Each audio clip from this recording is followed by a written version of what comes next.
Should you work harder? Is hard work the key? Is hustle the key? I hear a lot of different opinions. I just want to say this. I feel like I live in a world that's the exact opposite. I feel like I live in a world where millions, tens of millions, hundreds of millions, even billions of people are working their ass off. I remember going to India in the third world.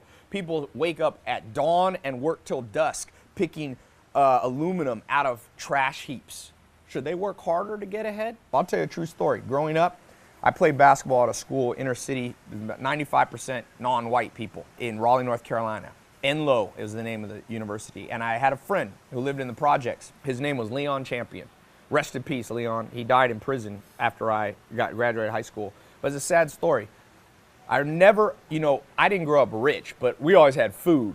And I spent the night at his house in the projects one time. And Leon, I woke up in the middle of the night and I was hungry.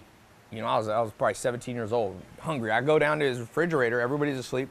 I open it up, he had a single mom. And I'll never forget, there was mustard and beer in the kitchen. One beer, one mustard. I said to him, I came back in the morning, I said, Leon, where's the food? He said, man, I don't eat on the weekends. We don't have any money. I eat free lunch as late as I can on Friday, and then I go to school at 6 in the morning to eat on Monday. Sure, he had a little bit of candy and a little bit of that on the weekend. Wage inequality. His mom was working nonstop. I never even saw his mom. She was at a job every minute. I don't even know when she came in to sleep.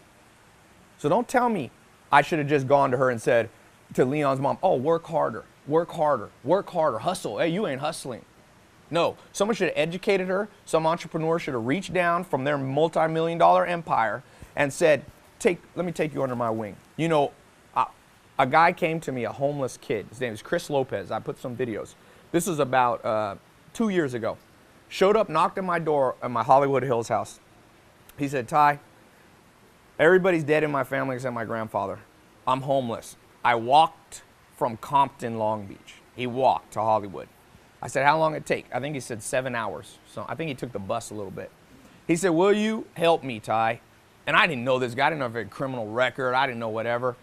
But I thought, this dude's a hustler. He showed up. I said, how'd you find my house? He said, I triangulated. This is before Snapchat. Triangulated it.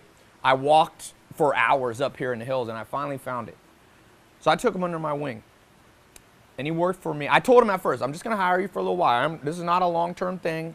I want to test you, see if you fit in. And he worked for me for about 1.5 years, 1 year. And finally I came to the end. I said, I've taught you a lot of stuff. You've saved a lot of money working for me.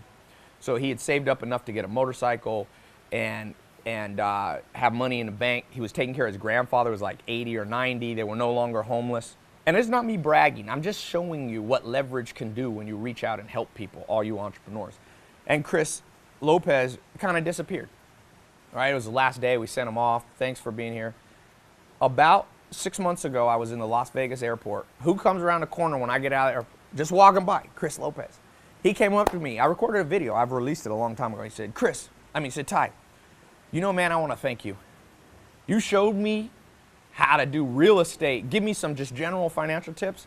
He was Mexican. He said, I went down where my grandfather's hometown in Mexico, and we built a condominium building. I can't remember how big it was, multi-units. And he said, that thing pays me $600 or $700 a month profit now. That takes care of my grandpa here in Long Beach, Compton. He said, I found a job. He's got all these entrepreneur jobs. He's up in Alaska doing some fishing for a couple months. He said, man, I'm financially independent. I think he told me he's making $4,000 to $6,000 a month. Now, that's not $1 million. But if you left that kid in the ghetto and just said, work harder, you know what happened to my friend Leon Champion, the other friend I was talking about? Nobody helped him. I was only 17. I didn't know how to help him. My dad, we had a little bit of money. My stepdad, very nice thing he did, when I told him, man, I was just at Leon's house, he had no food, we went and bought a week's worth of groceries. That's all we could afford, and we brought it to Leon. But it wasn't enough. His mom continued to work hard, didn't work. I remember as a senior in high school, Leon, I stopped hanging out with him. He started carrying a gun at school.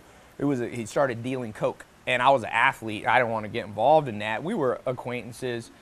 But he was forced to because he was hungry, not because he was a criminal. He was a good kid. I left. I went to Joel Salatin's farm. When I came back, first thing I did, I called my friend Lance. I said, Lance, let's catch up and play basketball with Leon. He said, oh, you don't know? Leon's dead.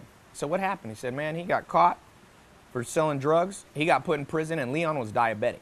All that bad diet stuff, not being able to eat, had made him a diabetic as a teenager. I remember that. He used to have insulin shots. He said they put him in prison, and I don't think they gave him his insulin shots, and he just died. They just left him. He rotted in there at 20, 21 years old.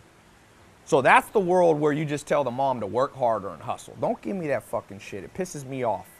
Go out and teach people how to do stuff. That's how you move the world forward. Enough of this nonsense. By the way, a little PS. I never saw Leon's mom because she drove a taxi, did all this. But in his senior year, she's the one who gave him a gun. They both started dealing. She said, forget this, we're hungry. What I wish would have happened is one of these entrepreneurs just talking about hustle, just talking about hard work. How about hard work go help people? And a lot of you are. I'm not calling out anyone in particular. I'm just saying, don't preach at people that need to work hard. If she would have come across one of these videos, she would have thought, oh my God, I just got to work hard. Nah, that's not what she needed. She needed guidance. We live in a modern world. She could have, just like Chris Lopez, if I had been older, I could have taken her and Leon under my wing and said, let me show you how to make 4 to 6 grand a month, just like Chris Lopez. I know single moms. My mom was a single mom. All around us, families, single moms, people trying to put food on their table, working 2, 3 jobs. Is the answer for them to just work harder, or is it to work smarter? Work hard or work smart, because they're different. I'm always reminded of this story that my mentor, Alan Nation, told me. He said, Ty, and I don't know if this is a true story, but it gets the point across. There was a plane flying over South America. It crash landed, and it was full of all these engineers, all these hard workers. And the hard workers got out, and there were some machetes, and they all grabbed a machete, and they began to hack their way through the jungle. Chop, chop, chop, chop, chop. Flurries of activity, boy. They were working hard, but they forgot something. Don't ever confuse flurries of activity with accomplishment. Activity doesn't always equal achievement. So they were chopping through, and luckily for them, one person got out of the plane. Instead of working hard, went on, climbed up a big tree and looked out and surveyed the landscape and yelled down to the group and said, hey guys, you're working hard, but you're going the wrong direction. You're going deeper into the jungle. The city for our escape is the other way. You see, what's moved civilization forward is not just hard work. Go to any hotel, go to any restaurant, the hardest working people there are working their ass off, and they're still not getting ahead. There's still not equality in pay. There's still people making massive amounts who don't work nearly as hard as the working class. No, what gets you ahead is leverage. In fact, it's the exact opposite. What you want to do is figure out how to work half the time and get twice as much done, so that you could take a vacation, so that you can paint a painting and have some downtime, so you can go on vacation with your family, so you can just lay out on the beach and just look at nature and enjoy life. You want to just grind yourself into the ground? Go ahead. But the people that get ahead are not just grinders. They're not. The grind is necessary, work is necessary, but it's never a goal. It's a necessity. The goal is very different. The goal of life is not to breathe. Breathing is a necessity. The goal of life is to enjoy your life, to do something important. You breathe because you must. You work because you must. But you never say, well, why I'm here is just to breathe. No, you're not here just to work. Working harder doesn't always change the game. Now, I will say, there's about 5 to 10% of people I bump into that are just pure lazy. You and I all know who they are. They're just lazy. But those people are not going to be helped by this video or anybody's video. If they're lazy, they're lazy. For those of you, and if you're watching this, I doubt you're lazy. I bet you work. I bet you know how to put your head down and focus. But maybe you look at your bank account and go, wait a second, this is crazy. Did you know that I think the top 10 people on the Forbes list have more money than the next 50% of the world? Is it because those top 10 Forbes list people worked harder? Nah, let's be real here. Is it because they grinded more than the other 50% of the world? I think the people saying this haven't traveled the world. I've been to over 50 countries, a lot of them third world countries, the hardest working people I've ever met, and they're still poor, and it's sad. And I'd like to figure a way to change that. I'd like to be able to contribute. My best guess and my best hope for the world is that we begin to have tools. We begin to get electricity to places. We get the internet to places. We get better education. That's not just working hard, that's working smart. This will change the world. Now, I just want to go on record saying, I have worked hard. I have. And I regret a lot of it. I regret a lot of it. In hindsight, had I listened to more people, and I had mentors, But even then, I wasn't listening enough. When you get in a car in a new city, do you just drive? Or do you look at Waze? Do you look at Google Maps? Do you look at Apple Maps? Because it'll tell you, don't go left. We've already looked down left, and left is a dead end. Left is traffic. Same way for you as an entrepreneur. You need somebody, just like Mark Zuckerberg turned to Steve Jobs and said, I don't know what to do with Facebook. It's not working anymore. And Steve Jobs said, Mark, you're in your 20s. I'm almost 50. Let me share with you the mistakes I made in my 20s, in my 30s. Let me guide you so you don't have to make those mistakes. As the great Warren Buffett says, once the richest man in the world, we only learn through mistakes, but they don't have to be ours. We only learn through hard work, but it doesn't have to all be our hard work. Who do you think gets further in life?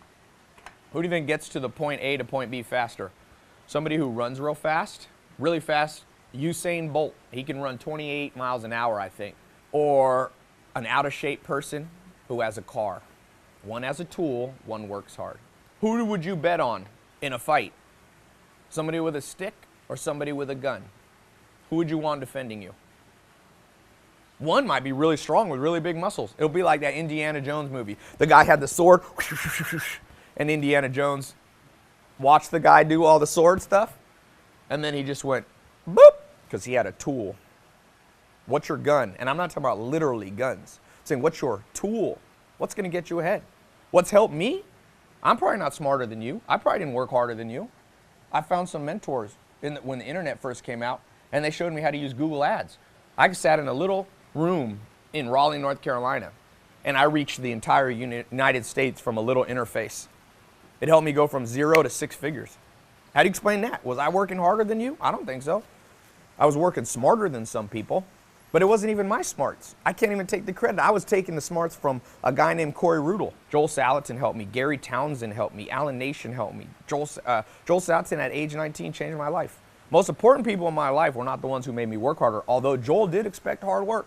But boy, it was also smart work. If you just worked hard and did a flurry of activity and he came in there and it was all falling apart, he wouldn't congratulate me for my hard work. Your bank account doesn't go up from hard work. There's no rule that you work double the hours tomorrow and you make double the money, especially not as an entrepreneur. If I could go back and be 19 again, I would watch this video and test it. And I go, how can I work smarter? How can I take and download into my brain through books, mentorships, conferences, YouTube videos, the accumulated body of knowledge of the wisest people in the world? Give me that. I'm gonna tell you, I challenge anybody. You wanna try to outwork me and I do that? You can out leverage everybody. Was it Archimedes, I think, who said, give me a lever long enough and I'll move the world. We can change the world. We can create wage equality, or at least much closer sort. There will always be some wage inequality, but it doesn't have to be that the top 10 people have more money than the bottom 50%. Those top 10 people, even if they work 24 hours a day, can only work 240 hours a day, but 3.5 billion people are working hundreds of billions of hours a month, but they're not getting ahead.